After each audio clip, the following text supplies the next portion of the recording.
Jim's story is unusual from the standpoint that he had such a brilliant beginning. When he became famous, you know, it's not necessarily whether you're good or not, it's whether you're lucky. So he was both. The second thing that's rather unusual is that Jim walked away from his career in 1970 when he was really on top of it. I believe he's not just an old master. In fact, he's like a very young person. His image making is very, very fresh. It's leaping off into a new direction, and it's mind-boggling. Anyone who questions whether truth is stranger than fiction need only consider the story of James Gill. Hello, I'm Forrest Sawyer. Those who knew him growing up here in San Angelo, Texas, never imagined that the soft-spoken boy they called Jimmy would, with just a few others, define contemporary art in the 1960s. There was no early indication that Gill possessed the kind of artistic talent that would later create original works featured in Life magazine, or on the cover of Time, or hanging in the Museum of Modern Art, the Whitney, and the Smithsonian. I did this triptych of Marilyn Monroe with like 9 images behind the 3 images of her, like black and white photographs. And so he called me up at the end of the month and said, okay, I'll come out and see what you got.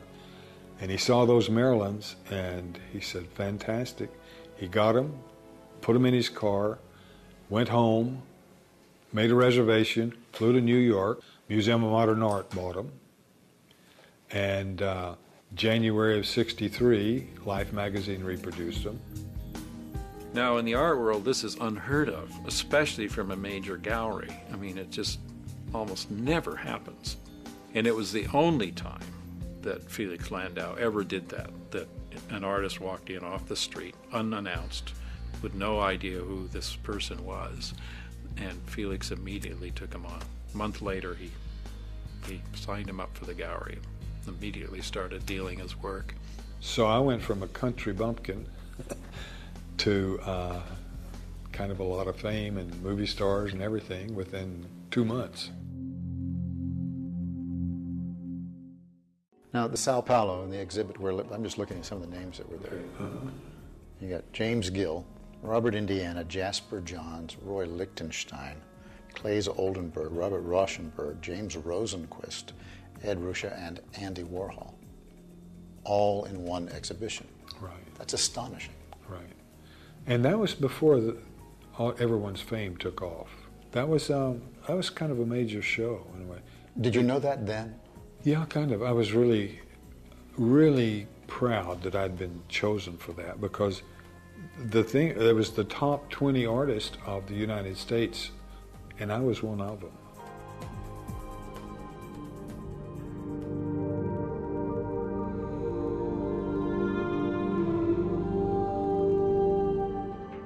James Gill's work resonated with the Hollywood creative community. Gill fondly remembers the day he was invited to John Wayne's house. So I walk in, he said, hey, Gill, come down here, you know. And he said, how you doing? He said, have you had breakfast? I said, yeah, I hadn't had breakfast. I said, yeah, I'm okay. And he said, well, then join me. You want the same thing I've got? I said, sure. So he got about a 12-inch tumbler, filled it up with bourbon. And so I kept up with Duke all day long, you know, filling up those glasses.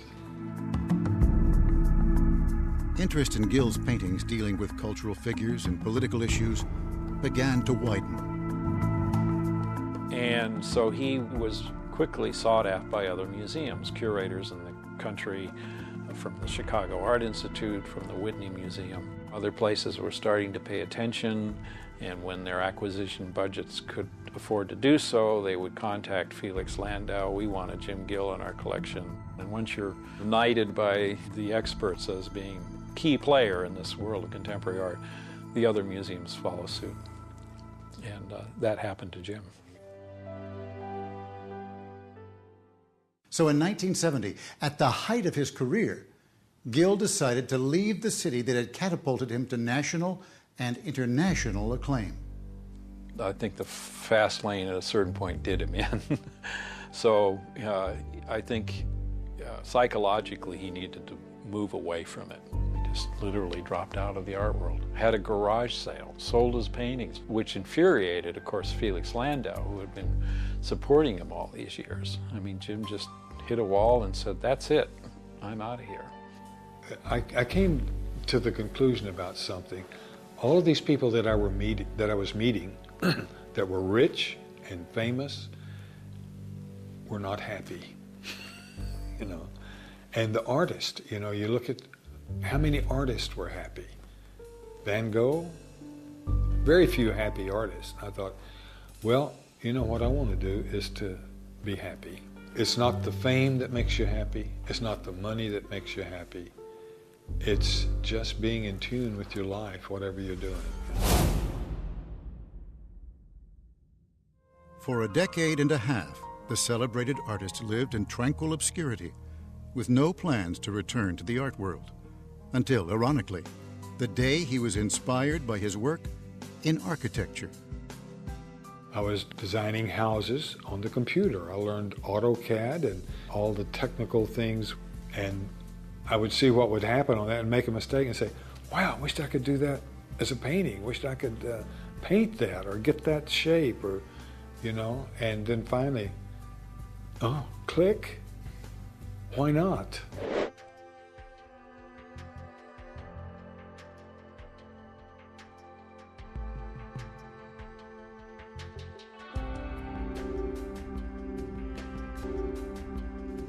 One of the things that I've really been working on the last 5 or 6 years is trying to merge portraiture and abstract, because I love both of the paintings. I think artists want to merge the two, the figurative and the abstract, and I think I'm doing a pretty good job of getting this on the canvas. You know, an artist's job is to shake it up. He's still alive, it's still alive, he's shaking it up.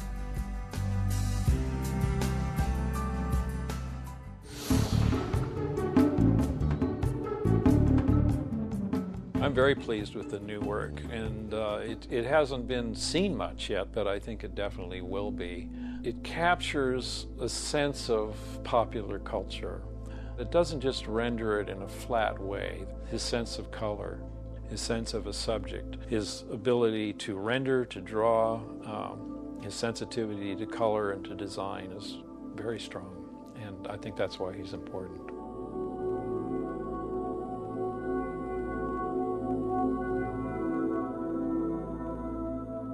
The thing I appreciate the most, admire the most about Jim Gill's new work is the complexity of it. Whereas with his simpleness, the simplicity of the pop art and the complexity of his new work, you know, is compelling because you want to study it, you want to look at it over and over again. Is it fair to say that in a way you've become freed, that you're not attached to ideas, and therefore your images, your colors, your sense of shape, of line, can rise to the front? It can go anywhere. There are no rules to what's on that canvas. Now before, when you're a political commentator, you know, then you're trying to tell a story or get something across. Now I am just trying to blow my mind and anyone else that wants to look at it, you know. I love to paint. I like to wake up in the morning to get started. At night I say, well, hurry up and get this sleep over with so I can, you know, get into a new painting. Because every painting is really kind of an experience. The man knows how to make images. He's an image maker. And all the artists that I've known in my lifetime who were the real deal are people who were just fanatical about making their art. He is. That's why I think so much of his life and his image making is in the future, not the past. With the reemergence of his new work, and he'll certainly become better known and rediscovered, which the art world also loves to do. They love to rediscover people, and Jim's a classic case of an artist that should and will be rediscovered.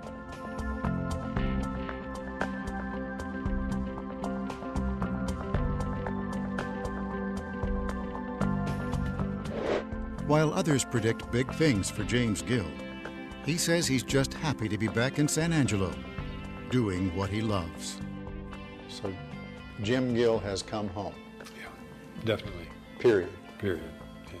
Not going away again. You never know what's going to happen. I mean, with my life, I don't know where I will be 5 years from now. But for right now, I'm right here.